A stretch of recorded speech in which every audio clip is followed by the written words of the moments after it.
Siamo nell'impianto di ABS 4.0,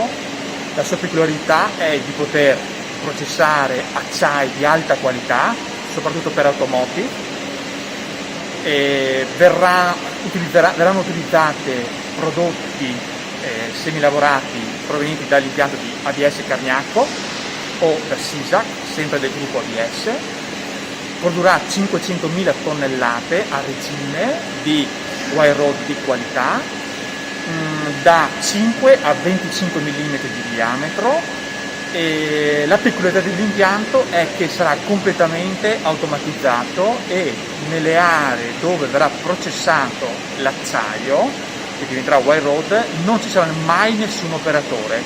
Questo per garantire il massimo livello di sicurezza e di manutenabilità dell'impianto. Peculiare sarà appunto il fatto che non solo le due aree saranno completamente segregate, quindi dove l'impianto lavora e dove operano gli uomini,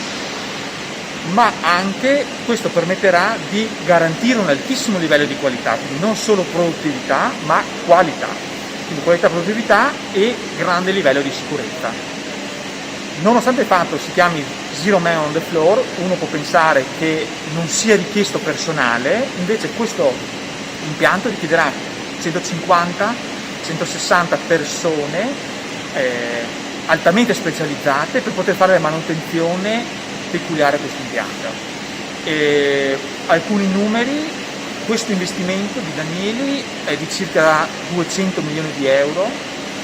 90-200, e hanno lavorato durante queste opere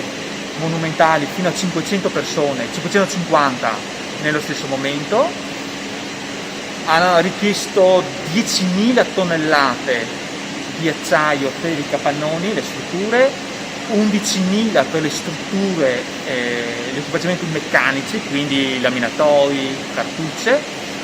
e 56.000 metri cubi di cemento armato, 25 piscine olimpioniche per avere un'idea del volume,